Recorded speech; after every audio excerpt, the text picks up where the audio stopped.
This is great music. Good morning, everyone. Let's just give a quick hand for Erica, June, and everybody that put this together. This is a great event so far. Let's get the energy going for day two. Like Erica said, I appreciate you being here. I'm going to be talking about cutting through the noise in the DeFi markets, which when Erica proposed this topic to me, I had a lot of thoughts about because DeFi means a lot of different things to different people. And I think when you think about cutting through the noise, you're thinking about things being, really hypey, really active. And that would have definitely been true a year, 2 years ago when we're thinking about DeFi. And right now, the markets have definitely slowed down a little bit. We have the ability to not necessarily cut through the noise, but really be reflective on where we've been, where we are today, and then think about a little bit where we're heading in the future. So one thing I can promise you, because I know it's early, there will be very few words on my slides. It'll be a lot of charts and a lot of visuals, so you'll get to hear me talk a lot. And if you ever want to see any of these charts more in depth, you can find me afterwards. I'm happy to send this deck around to people, and you can find a lot of this information on our website, Messari.io. So when we think about where we've been and the importance of DeFi and crypto, one thing that's really undeniable is more than any market cycle that we've seen so much true sticky capital enter these markets. We've seen things go from less than 1 billion in value locked in protocols to over 250 billion at the peak of the DeFi markets during the end of 2021. Now, whether or not TVL is the best metric to measure these things, you can debate that, but it's really undeniable that there have been a lot of new entrants to this space. There's been a lot of new money coming to this space, and it's come in through DeFi markets and a lot of these new protocols. So that's great. Again, that's where we've been. Where we are today, we saw a lot of that concentration in new capital coming in token performance, really concentrated in 2020, 2021. So if we look at the top DeFi protocols today, you can see, a lot of them are down 70, 80% from their all-time highs. So definitely not the bull market we were in before, but a good time to think about really what DeFi is. So I'll make things easy. I'll define what I think DeFi is and what we think it is at Messari and how we think about the importance of this sector. If you look at this middle section here, the DeFi primitive layer, really what DeFi is, it's those core primitives that enable the transfer of value across networks. So you can split that into some of the important ones like DEXs, lending protocols, and derivatives protocols. You can also put stablecoins in there. Maybe they're a little bit boring, I don't know. Maybe they're not as exciting as the rest of DeFi. But that's what we think of when we think of that core layer and what really matters in DeFi. At the end of the day, things are going to be built on top of it. There are going to be new technologies to scale these DeFi protocols. I think you're going to hear a lot and have heard a lot from panelists on things like ZK Tech, new L2 side chains, things that are going to make DeFi more usable. But I really want to focus on the fundamentals of the DeFi protocols themselves. So we went from that 250 billion number at the peak of the DeFi markets. Right now, we're back down around 80 billion in capital that's locked across these protocols. Obviously, you can see there was a large decline recently with a lot of industry-specific issues exacerbated and really made, really impacted by the macro environment and just what's been happening in the larger economy. So getting a little more in-depth into some of those individual sectors that I mentioned for DeFi, the average DeFi protocol is down 60% over the past 90 days. So that's a pretty good measurement of recency, and looking at that 90-day period kind of tells us where we are today in the market. You can see how this is split up. So really, the biggest protocols that have been impacted have been on the yield aggregator side.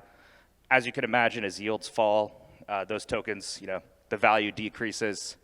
But you also see, DEX is down, lending protocols down, pretty much everything except for the smallest part of the DeFi market, which is the options section. And again, more nascent and less protocols there. So I just want to, really reinforce how amazing the growth has been in DeFi markets since what was basically going from zero in 2021 to today. If you look at this chart, we map what is really the core of DeFi with a lot of the way that we measure value with the stable coins in the market compared to the TVL and compared to the market cap of these protocols. So as you can see here, we've really gone from zero to 140 billion, 150 billion in stablecoin supplies when we put this chart together. But that real health metric, the TVL compared to the market cap's also been growing. And we've had some real innovations along the way. At the same time, private investment into DeFi, this might surprise a lot of people because I think the assumption has been that the market's been down and things have been pretty slow recently. But in the last quarter and in the first half of this year, we actually saw record fundraising into DeFi protocols. So record private investment from venture capitalists and people investing into some of the sectors I mentioned, as well as some of the services offered around these DeFi protocols. And looking again at those fundamental individual sectors within DeFi, the way that I think is most useful to look at it is what is the actual revenue being generated by these DeFi protocols. So again, the thing about DeFi compared to a lot of other parts of the crypto ecosystem is there's real revenue being generated by these protocols. So users are actually able to see cash flows, if you want to consider it that way, but revenue actually being generated. And the way to explain these charts, if you can't see some of these smaller notes on the axes, is if you look at DEXs, for example, they have the largest revenue out of DeFi protocols. If you look at lending, it's actually significantly lower than on the DEX side. But DEXs and lending definitely dominate the value locked within DeFi. And lending actually has more value locked than any other section or sector of DeFi, but it generates pretty low revenues. And as if you've followed DeFi and if you've seen this happen, you've seen the yields fall on a lot of lending protocols. So the use case for most lending protocols over the past couple of years has been leverage and people looking to add more capital to speculate. And as that demand has gone away over the past 30, 60, 90 days, you've seen a lot of the revenue on these lending protocols fall significantly.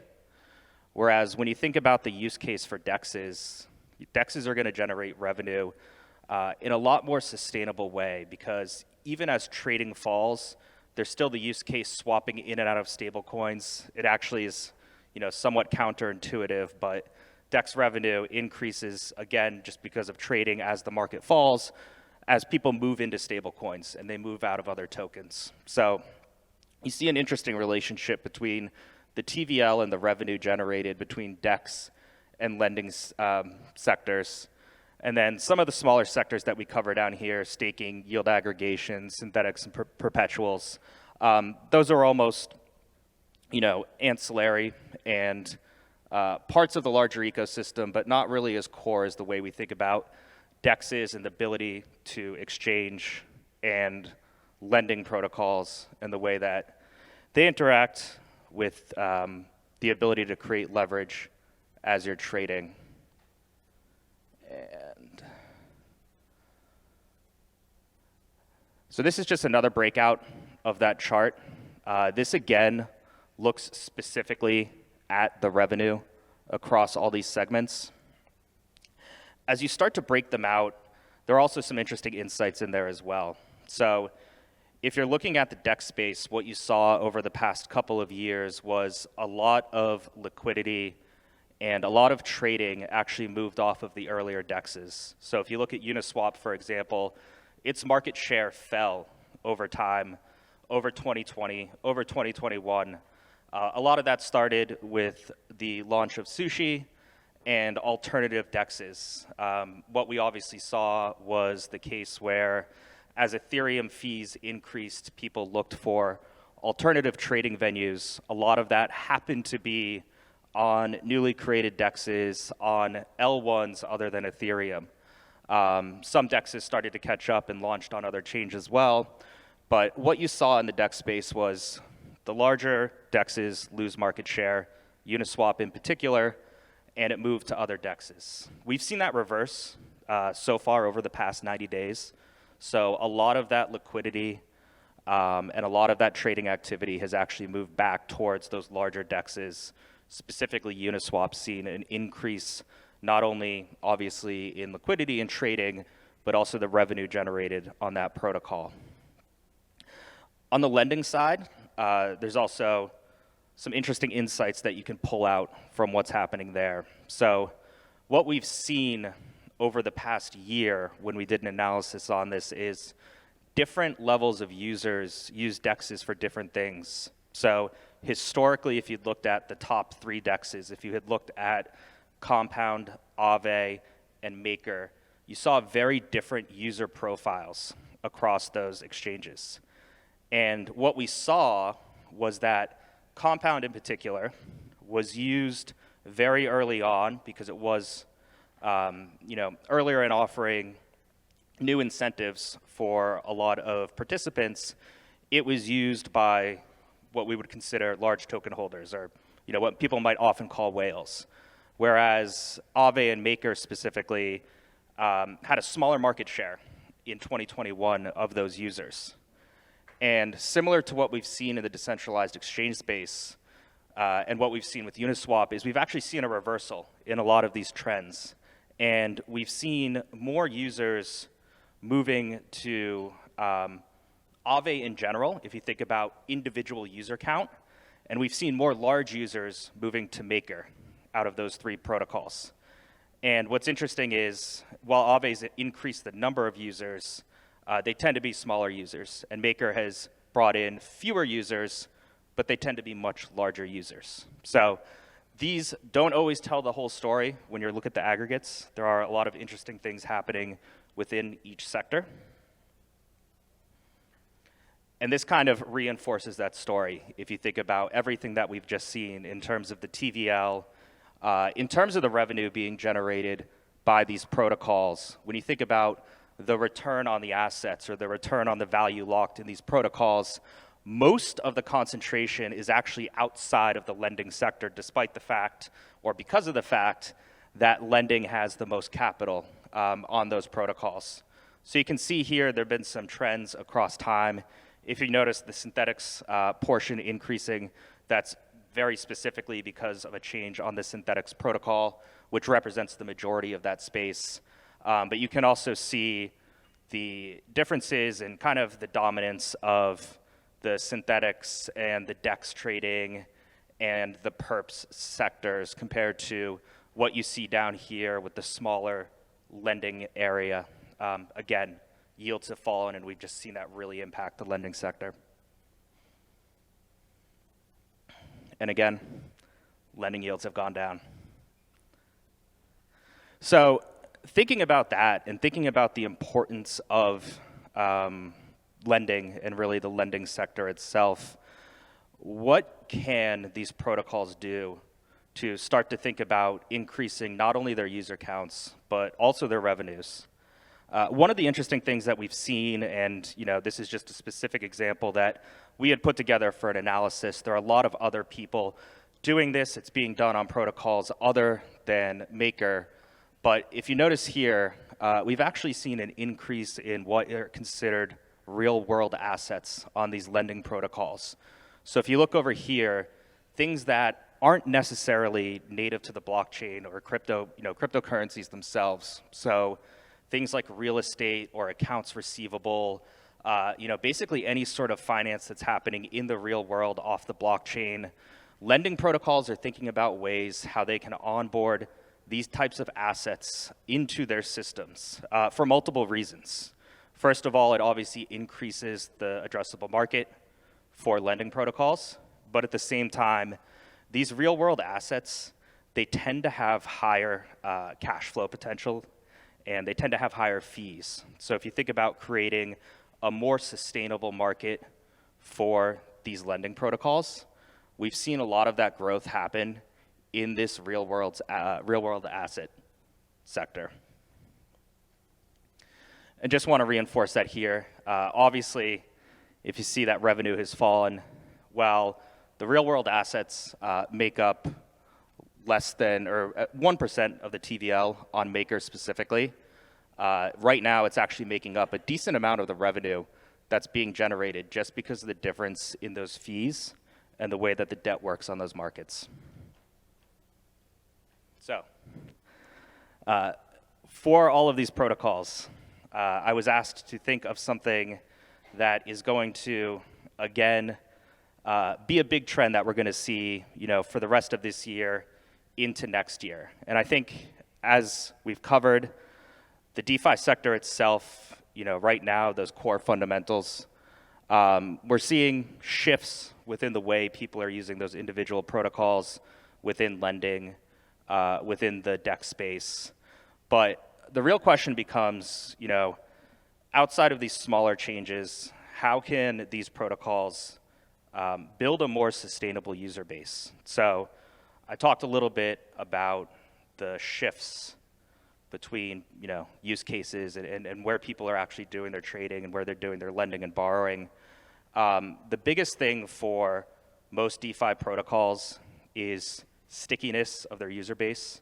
Because if you have more capital, if you have a stickier user base, you're obviously going to be able to generate more fees, more revenue, and it's going to add liquidity and depth to your markets. So I kind of joked around earlier and said stablecoins were the boring part of DeFi. But really, at the end of the day, they're probably the most interesting and most important part of DeFi. So not only do they make the basis of everything that we do in DeFi and provide stable value assets for all of the protocols and all of the interactions across chains. So everything from being in liquidity pools for DEXs, being part of the core infrastructure for lending and borrowing, as well as everything that we do within the derivative space as well. So thinking about the fact that we have all of this capital locked in these protocols, and yes, some of it's being used for those core use cases. A lot of it's sitting there, in liquidity pools where it's being used for trading. It's sitting locked in lending protocols, but that's still a lot of money. And what people, the trend that we've noticed is a lot of protocols are thinking about what can we do with this capital that we have on our platforms to not only utilize it and help increase the revenue for our platforms, but also make those platforms a little bit stickier. So again, we see the growth here of stablecoins. This is a mix of everything that I'll cover on the next slide across fiat-backed, collateralized, and algorithmic stablecoins. But again, you see the growth from a pretty low basis, even though stablecoins, especially with Tether, have been around for a while. They've exploded just as DeFi has started to grow. And really where we see a need and what's going to be most important for this industry are the stablecoins in the second two buckets here. So we've seen growth in fiat-backed stablecoins. We're all very familiar with USDT, USDC, anything that's backed by a currency that's held in deposits, which has been great for growth. I think it's been the easiest way to onboard a lot of people into this ecosystem, especially into DeFi.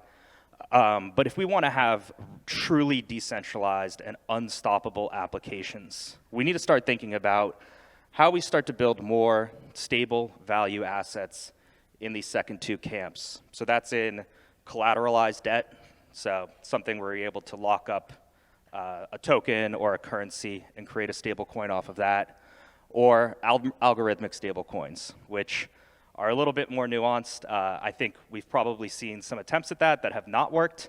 But again, any way that you can start to build truly decentralized workflows, truly decentralized stable value assets, and things that can work well within these ecosystems. It's going to be incredibly important, not just for the growth of DeFi, but if you think about future use cases for things that will be built on top of DeFi, even just including payments and things that we could build to replace a lot of traditional financial technologies. So most people are probably familiar with the Maker protocol model. I think it's the most popular collateralized stablecoin application. And I actually think I saw that, we'll be talking a lot about stablecoins through the panels for the rest of the day. So I'm glad that I was able to do this and set things up a little bit and hopefully add to the conversation as things go on. But Maker's a pretty simple framework, at the very basic level. You add assets, you collateralize them to 120, 150, 160%, whatever it is, and you're able to mint DAI, and you can use DAI as a stable coin. Now, what the trend that we've noticed is out of the 5 largest DeFi protocols, it seems that this type of model is becoming popular again. So Maker's been around for a long time. This model's been around for a long time, one of the original DeFi protocols.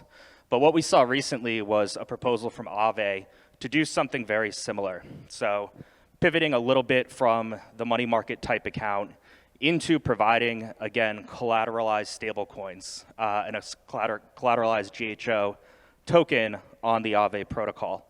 The way that this would work is you'd be able to create these stablecoins based on your positions and your collateral that you have on Aave. But what this does is it gets back to what I mentioned where Maker had so many large token holders using it. It was generating more revenue than the rest of the lending protocols. And it's because of the way that this system is set up where the fees accrue back to the protocol itself. And what you can do now with something like this is you can actually continue to earn yield on the tokens that you have locked as collateral. Fees from these minted stablecoins go back to the protocol itself. And it creates a much more sustainable economic model. So not only are you increasing the revenues, you're increasing the fees on your protocol, but you're also making it much more stickier. You can't really fork these stablecoins off of the protocol. So we get back to this layer here. We get back to where the majority of the capital is, where the majority of the true importance and infrastructure within DeFi lives. And the question really becomes, if you think about the world becoming all stable coins, what are we going to see next? So I mentioned Maker, I mentioned Aave. We've seen Curve considering a very similar type model where you'll be able to have a stable coin on their platform. And if you think about it, any type of DeFi protocol where there's collateral really allows you to do this. So if you think about DEXs and you think about the ability to take LP positions on DEXs, you could have stable coins created off of that. And the exciting thing about this is it's a great way for us to utilize all of that existing capital that's come into DeFi, that's come into these core infrastructure protocols, and build these protocols in a sustainable way and start to build this ecosystem in a sustainable way where we get to those last 2 models of stablecoins and start to have something that, again, is truly decentralized, that really allows us to fulfill all of the things that we want to do with stable value, stable payments, and the ability to transact on these networks without being tied to the fiat system. So my hot take for DeFi and for what we're going to see over the next year or 2 is that everyone is going to get a stable coin. Any protocol that has capital locked on it and the ability to have a position where you can mint or lock up collateral and mint a stablecoin off of it, we'll probably do it. There are a lot of benefits. Again, it can increase revenue, it can make protocols more sticky, and at the end of the day, it gets us to the point where we have a truly decentralized and sustainable store of value model for the crypto economy. And that's it. Thank you.